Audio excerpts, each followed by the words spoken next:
रतन टाटा नाम किसी पहचान का मोहताज नहीं है। भारत के दिग्गज उद्योगपति रतन टाटा का बुधवार रात को निधन हो गया। 86 साल की उम्र में रतन टाटा ने मुंबई के ब्रीच कैंडी अस्पताल में अंतिम सांस ली। देश के सबसे बड़े कारोबारी ट्रस्ट टाटा सन्स के मानद चेयरमैन रतन टाटा मुंबई के ब्रीच कैंडी अस्पताल में भर्ती थे। बढ़ती उम्र के कारण उन्हें कई तरह की परेशानियां थी। मुंबई में उनके पार्थिव शरीर को अंतिम दर्शन के लिए रखा गया, जहां दिग्गजों ने उन्हें श्रद्धांजलि दी। रतन टाटा के निधन के बाद पूरे देश में शोक की लहर है। प्रधानमंत्री नरेंद्र मोदी, राष्ट्रपति द्रौपदी मुर्मू समेत देश के तमाम दिग्गजों ने उन्हें श्रद्धांजलि दी। रतन टाटा की शख्सियत का अंदाजा इस बात से भी लगा सकते हैं कि उनके निधन की खबर के बाद अभिनेता से लेकर नेताओं तक, कारोबारियों से लेकर इन्फ्लुएंसर तक सभी ने शोक प्रकट किया है।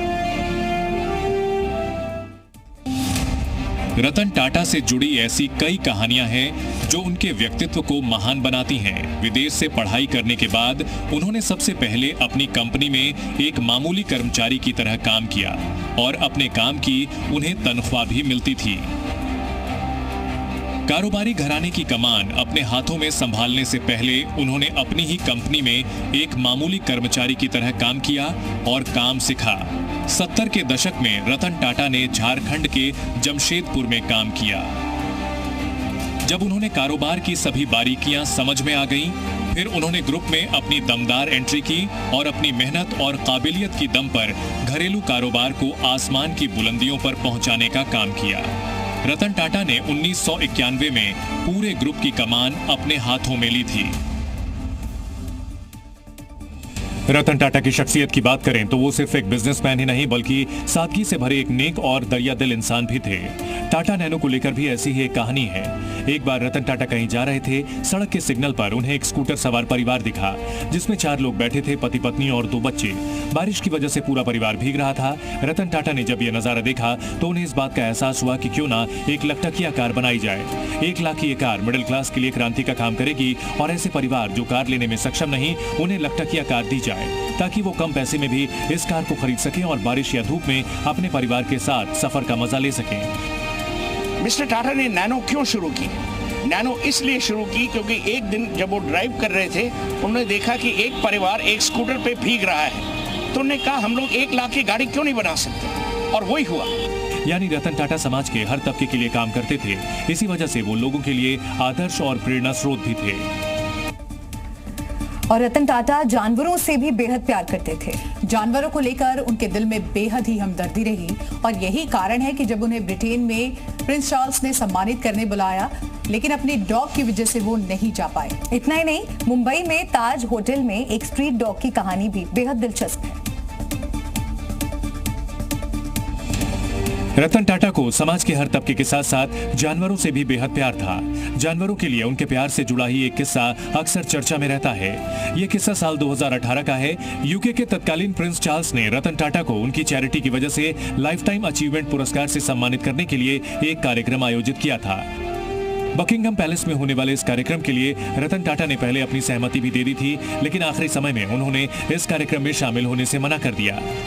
दरअसल उनके पालतू डॉग की तबीयत खराब हो गई थी और उन्होंने अपने इस प्यारे दोस्त के साथ रहने के लिए यूके जाने से मना कर दिया।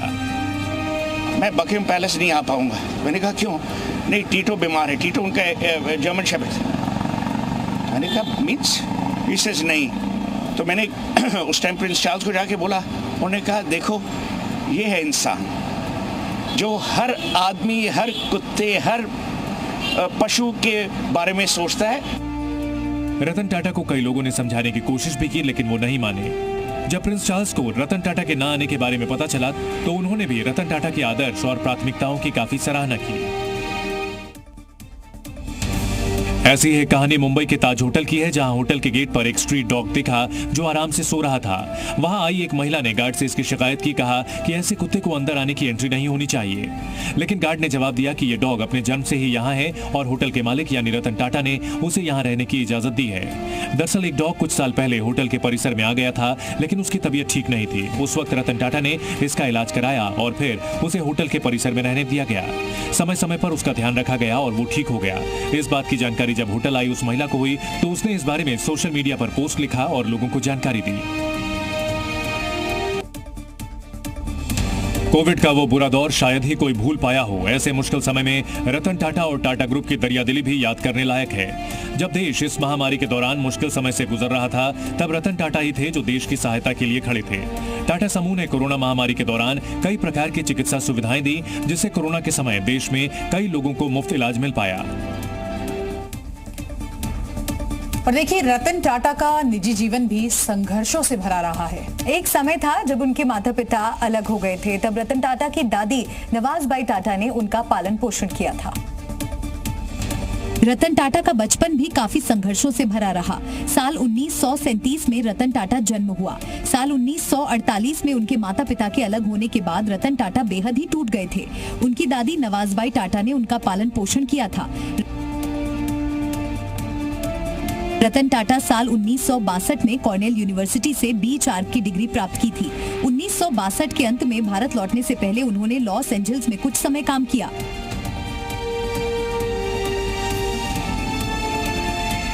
साल 2008 में भारत सरकार ने उन्हें देश का दूसरा सर्वोच्च नागरिक सम्मान पद्म विभूषण प्रदान किया था। 28 दिसंबर 2012 को टाटा सन्स के चेयरमैन के रूप में रिटायर हुए थे। वहीं रतन टाटा की जिंदगी की एक कहानी केंद्रीय मंत्री पीयूष गोयल ने भी बताया है। 15 साल पहले की बात है। कुछ युवा डॉक्टरों ने मिलके एक अस्पताल शुरू करने की सोची संभाजी नगर में। और ये युवा डॉक्टर सब स्वयं सेवी थे, कुछ बहुत ज्यादा तनख्वाह वगैरह नहीं ले रहे थे। वो अपनी सेवा देकर इस अस्पताल को शुरू करके चलाना चाहते थे। डॉक्टर हेडगेवार के नाम पे वो अस्पताल आज भी लाखों लोगों की सेवा कर रहा है हर वर्ष। और जब उनको वो अस्पताल बनाना था, तब जब रतन टाटा जी को पता चला कि युवा डॉक्टरों ने इसका कल्पना की है, तो बेझिझक उन्होंने पूरी सहायता करी और उसके कारण वो अस्पताल आज बहुत बड़ा अस्पताल के रूप में सेवा दे रहे हैं। रतन टाटा के नेतृत्व में टाटा ग्रुप ने ऐतिहासिक कंपनियों को खरीदा, जिसने टाटा के साथ साथ देश के स्वाभिमान को भी बढ़ाया। साल 2000 में टाटा ने ब्रिटिश चाय कंपनी टेटली को 450 मिलियन अमेरिकी डॉलर में खरीदा। वहीं साल 2007 में टाटा स्टील ने 6.2 अरब पाउंड में यूरोप की दूसरी सबसे बड़ी स्टील कंपनी कोरस को खरीदा था। ये भारतीय स्टील उद्योग का अब तक का सबसे बड़ा सौदा था। ऐसे वक्त में याद आती है उनकी वो दास्तां, जबकि फोर्ड जैसी विदेशी बहुराष्ट्रीय कंपनी से अपमान का भरपूर बदला लिया था। टाटा मोटर्स ने साल 2008 के जून महीने में फोर्ड से लग्जरी कार के 2 ब्रांड जगुआर और लैंड रोवर खरीदा था। लेकिन ये सब इतना आसान नहीं था। जब पहली बार रतन टाटा फोर्ड के चेयरमैन बिल फोर्ड ने मीटिंग करने पहुंचे, तो उन्होंने रतन टाटा को अपमानित किया था। कहा उन्हें कार बिजनेस में कभी उतरना ही नहीं चाहिए था, तुम इसके बारे में बिल्कुल कुछ नहीं जानते हो। उन्होंने कहा कि अगर मैं ये सौदा करता हूँ तो तुम पर एहसान करूंगा।